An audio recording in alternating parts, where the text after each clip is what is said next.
Right, we're here with the Norfolk Nightmare, Tommy Fletcher. How you doing, Tom?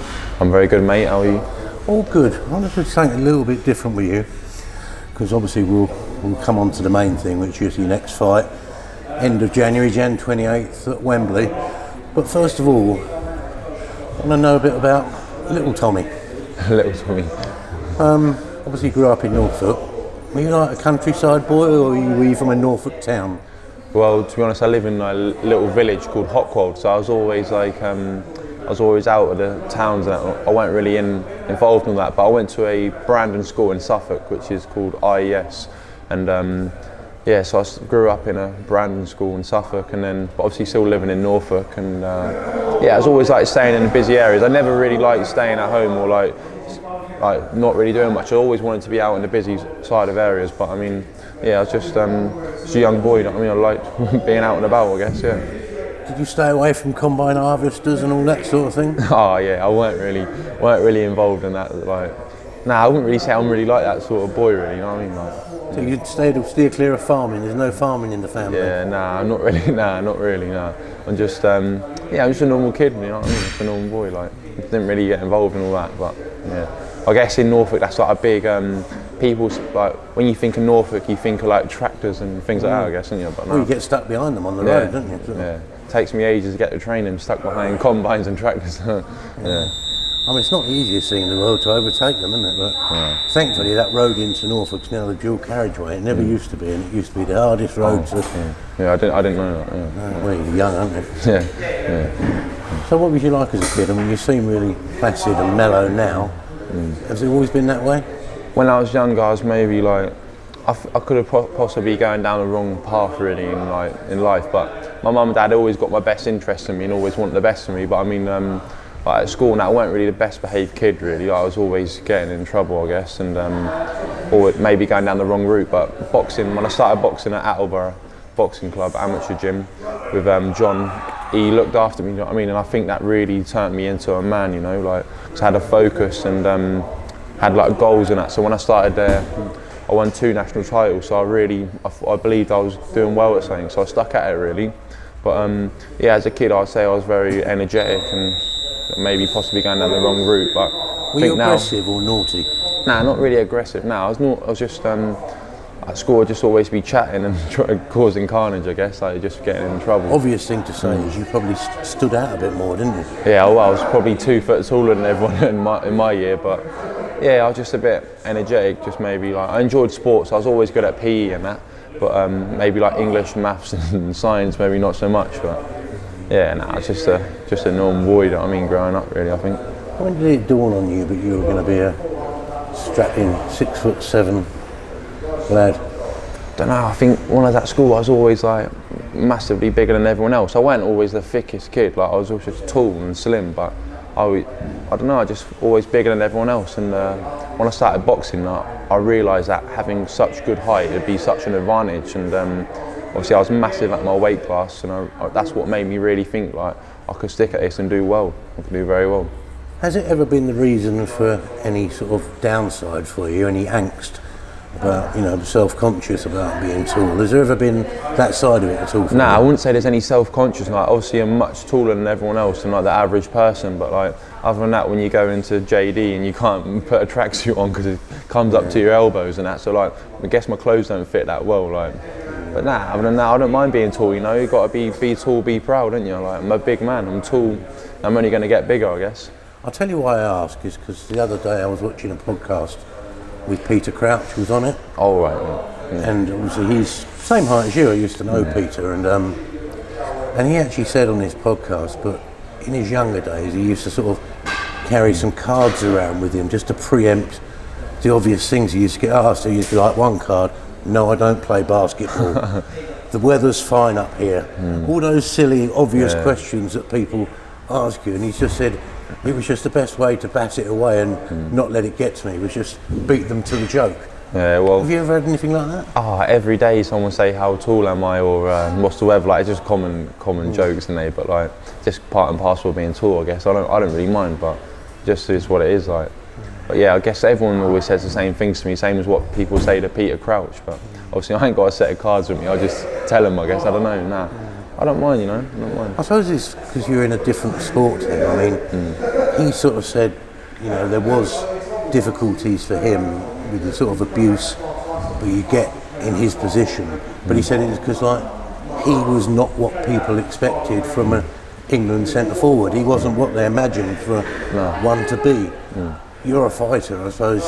You know, they just come in all different shapes and sizes, don't they? So I don't suppose there's any kind of expectations on that for you, is there? Nah, I guess like in football terms of things, I don't know loads about football, but I guess like footballers are probably small, like a bit slimmer, nimble, light on their feet, isn't they? Like obviously Peter Crouch is 6'7". You wouldn't expect him to be that sort of frame, but like in boxing, I guess you've got all different shapes and sizes. Like you said, you've got heavyweights that are built like brick shithouse, and they like up 7 foot, 6'9". Look at Fury, and like. But I think for cruiserweight, you know, I'm still really big at the weight. I'm tall, but still got a lot of filling out to do.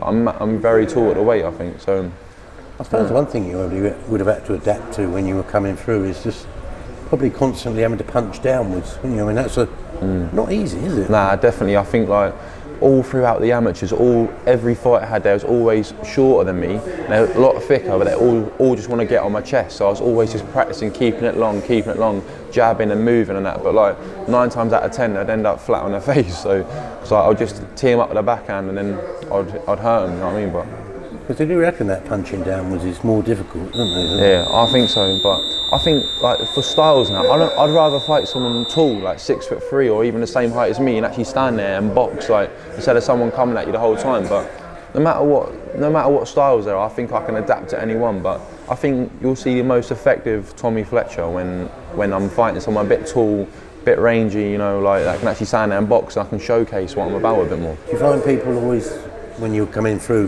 were people always just trying to get up tight on your chest to close that gap? Always, like in the amateurs, I remember 3-3s. It's fast paced. It's not very long, is it? So the first bell will go, they just rush me, try to get on my chest, and it was always my job just to keep them at bay, keep them long. But I think it's just like, what else can they do when they're smaller than you? That's all they can do. If they stand at the edge of range, they're going to get picked and probably knocked out. So that's just what I think they would have to do, realistically. So that uppercut we saw last time out, which sort of made everyone sort of go, wow. Was that something, you know, that you'd learned over the years through having to deal with, you know, shorter opponents, if they're coming in close, rip one up? Was that something you've done a lot of times before? Or like Mark said before many times, he said I've got like proper punch power. Like it's not hype, it's real. You know what I mean? So and. When someone says statements like that, you've got to really, like, people want to see proof of it. No one will ever take anyone's word for anything, and that's what I've said previously before. And I just think like I really showcase what I'm about on that fight. But that uppercut is just another shot in my toolbox, to be honest. Like I wouldn't say it's a devastating punch that I've just been drilling. So clean though, it's just clean, straight on the chin, put him straight over. But like I've got many more shots than that I feel like I'm strong at. But at the end of the day, I feel like if I hit someone clean on the chin, no matter if it's a jab, backhand, left hook, or whatever, I feel they'll be knocked out. That's what my opinion is on it. Pardon me. The fight before, you weren't over happy with, were you? The one where you were hanging around all night and probably warmed up about 38 times. Yeah. But then doing this one in such an explosive fashion, it must have just been like, I don't know, maybe banished a few demons from the previous one, didn't it? Well, yeah, you think on my second fight I was afloat, and I remember I was warming up, had my gloves on, and I'd taken them off, waiting about again. I didn't get on until about 12:30, so it was a very long time to wait. I think that maybe like impacted my performance a little bit, but I still got the stoppage, I still got a 4th round knockout, and I think for this fight that I just had just now, I've just got straight out the bus, straight in the change rooms, shorts on, kit on, ready to roll. Like I was like, had more energy, do you know what I mean? Like I weren't waiting about, so I was just straight in there, had a good support there. So I just think it was TV fight as well. Yeah, exactly, that's what I mean as well. I was on TV, so it adds to the, what's the word? It adds to like the charisma of getting in there, I think, so. That was a statement, wasn't it? Yeah, exactly that, as a statement. I made a statement, 1st round knockout, and that's what I'm about. So people want to see knockouts, and I think I'm the man to tune in when I'm fighting. So. Does Mark or other wise old heads tell you not to fall in love with your power too much? Definitely, because like there's always someone out there, when you hit them clean, they might weather the storm a bit, and then you've got to be round 4, round 5, round 6. You've got to win the rounds, haven't you? So at the end of the day, if I get in there, get behind my jab, I think the rest will follow. And I think in my next fight, you'll see that I can box as well. I'm not just a powerhouse. I'm not just a big puncher, because at the end of the day, anyone can punch, can't they? Like, if you got some of these cruiserweights, they're 6 foot, thick set on, and big legs, big arms, so they can swing. Like, it don't. People want to see good boxing as well, and I think on my next fight, you're really going to see my boxing IQ. It's throwing big shots. It's tiring, isn't it? It takes a lot out of the tank, doesn't it? Yeah. Well, my next fight's a 6 rounder, so it'll be. I'm just stylistically getting behind the jab a bit more relaxed, and just showing my boxing IQ, really, I think. Now, this next fight, at the moment, now we know these things can change, as you know, they tend to do on undercards, on a little bit out. But Daryl Sharp, it looks like a perfect opponent to me. You know, sort of a man with a bit of experience, a former area champion. I don't know, it's a good fight. You get some props for winning it, wouldn't you? Yeah, that's what I think. But although he's not got the most eye-catching record, but I think he's been a champion. He's been a champion, Southern area champion. On my 4th fight, I'm saying I'm Central area, isn't it? Yeah. Oh, that's it. Sorry, yeah. Central area champion. So he's no idiot, is he? Like, and he can fight. I watched him on YouTube. Like, if he wants to, he can come and have a go. So I think it'll be a good fight. And obviously he's a lot shorter than me. So I think his job will be to come forward, get on my chest, and try and make it a dirty fight. And I'll have to make sure I keep him long and then take it to him. But like I said, that fight. It may all change it, you know. You never know. I was due to fight before. I give him more credit for taking it than you, to be fair. Yeah. I mean, he's got to be bonkers, hasn't he? Whoever his manager probably hasn't shown him any videos. Do you reckon? Yeah, probably. Yeah. Well, saying that though, like, he's fought a lot of good names, hasn't he? He's fought a lot of good opposition, like strong fighters, big fighters. So, you know what I mean? I think he will get in there and have a go, and that's what you want, because in this boxing game, people want to see blood, sweat, and tears and knockouts, and I think. That's what it's about. Good opponent, he'll get you some early respect, I think. Yeah. You know. How this journey, I know you talked about ultimately ended up in heavyweight. I mean, how long are you going to be able to crack the cruiserweight limit? To be honest, I think people think I'm struggling to make the weight now, but I'm not, you know, like. You're pretty slim, aren't you? Yeah, in the amateurs I was doing light heavy. Like in the pros I'm now moving up to cruiserweight, so I've still got loads of growing to do yet. Like I think people will be shocked when in 2-3 years time when I'm still at cruiserweight maybe, and I'll be big at the weight. I'm still filling out. You'll only be 23. Yeah, he's still young, so I'm thinking heavyweight. Well, Mark thinks I'll fill out, so I may be heavyweight. I'm 25, 26. You know, when I've had a good few domestic fights at cruiserweight and got a good, established a great profile for myself. You know, and I can move up to heavyweight in the future, and start my journey again. If you know what I mean, start picking the names and then go. Do you know what I'm saying? Like, history would be on your side if you look at the people who've really cracked it coming up from cruiserweight. You think of Holyfield. The ones that spring to mind, David Hay, Usyk. Now, they've done it, and they've done it successfully, but they ain't the biggest, are they?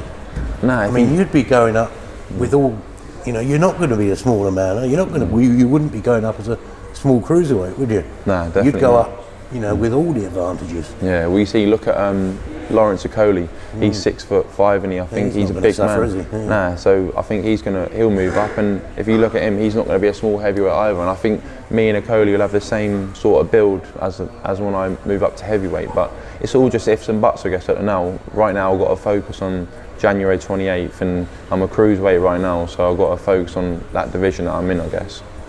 January 28th, there's a decent top of the bill. Talk to me about it. What do you reckon? Anthony Yard versus Beterbiev. I think it's a good fight, you know, a very good fight. But obviously, Anthony Yard, he's a Queensberry fighter, so I would be backing him to win.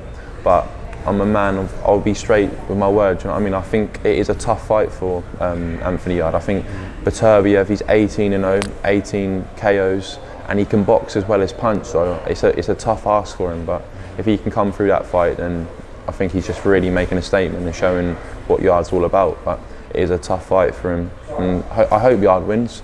But I mean, it's going to be tough for him. Like I said, it's going to be tough. That's a silly question. Are you a boxing fan? Do you follow it? Yeah, I watch a lot of boxing. I watch all boxing, all weight classes from flyweight up to heavyweight. You know, like I think when you look at fighters, you can take different bits and pieces from them and implement it into your own boxing. So I don't just sit there watching cruiserweights, or I watch domestic level, all levels of boxing really. I think. So what's key for Yard to sort of put some damage on Baturbia? Well, I think he's got to take it to him a bit. You know, I think he's got a good. He's not got a swing, and I wouldn't say that, but like, you know, like I don't think he should go like his Phil Shelley technique. I don't think he should really do that too much, because Baturbia, he's accurate. I feel like he'll nail him. He doesn't waste punches, does he? Nah, he doesn't. That's it. You don't waste no shots, and I think Yard's got to take it to him and don't give him no respect. Give it to him early. You know, if he hurts him early, I think it will play on his mind later rounds, because Baturbia, he's been dropped before, hasn't he? He's been put down. Callum Johnson. Yeah. Exactly. So he's not invincible. No man's invincible in this game. I don't care what anyone says. I believe anyone can be hurt, and anyone. It's boxing. So and yeah, I think Yard's got to really take it to him, and I think he's got to hurt him early and to gain his respect, and then I think he can start taking the rounds off him. So if you had £100 sitting on the mantelpiece to put on it, where would you go? So, truthfully, my heart would say Baturbia, but I'd love Yard to win, and that's my truthful answer. That's 100% truth.